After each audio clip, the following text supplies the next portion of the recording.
Hindi lamang mga Pilipinong nasa loob ng Pilipinas ang iniisip ni Pastor Apollo C. Quiboloy sakaling maluklok bilang senador sa bansa.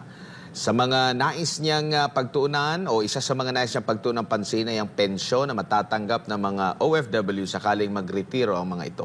Narito ang balita ni Ina Mortel. Isang kapakanan ng mga OFW sa panukalang nais na isulong ni Pastor Apollo C. Quiboloy sakaling maging senador.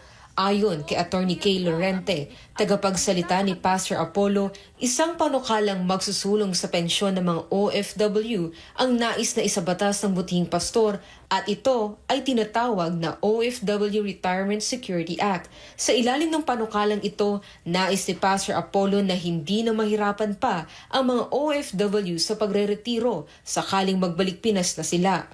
Sabi ni Pastor, we will create a mandatory pension scheme for all OFWs with government and employer contributions. Yes, hindi lang po ang inyong employer sa mag-contribute, pati na po may government subsidy. Para po yan siyang yung sa SSS contribution, yung Social Security System contribution, pero specifically tailored po ito para sa ating mga OFWs.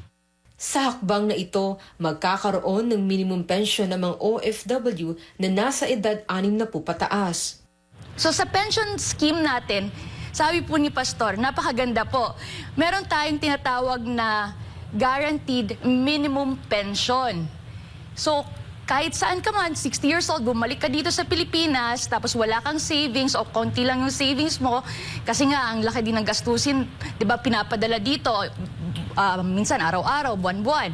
So magkakaroon ng guaranteed po, garantiya na may minimum pension ka. Paano gagawin yon? Kasi mayroon tayong, again, tinatawag na mandatory pension scheme. Mandated po ang lahat. So kunwari po, meron kang magko-contribute ka sa retirement fund mo for a specified number of years. For example, 10 years. Tapos sa bawat buwan na tumatanggap ka ng sahod, for example, 30,000, kunwari, depende po yan. Depende kung ano ang ma-finalize, pero meron ka ng contribution monthly.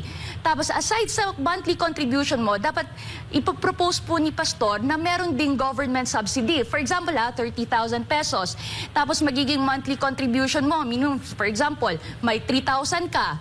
Tapos yung government naman mag-subsidize din, mag-a-add naman ng contribution na 1,000. So sa bawat buwan, meron ka ng 4,000 na retirement fund.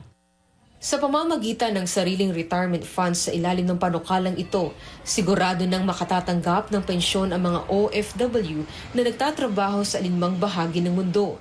Magiging kabahagi rin ang Department of Foreign Affairs sa hakbang ito para masigurong mapupunta ang pondo ng mga OFW sa kanilang pagreretiro.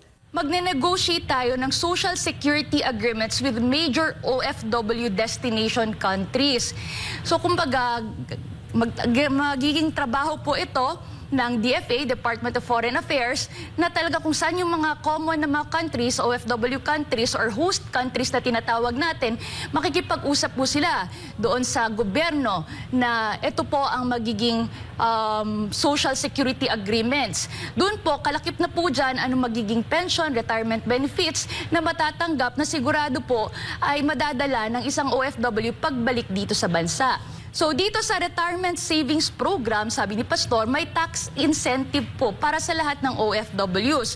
So once meron ka ng retirement fund, may savings program ka, kaya nakasali ka dyan, so meron kang tax deduction every time na mag-contribute ka. Again, nakipag-usap na yung mga DFA natin, doon sa host countries, para yung tax po ay mas lower po, mababawasan.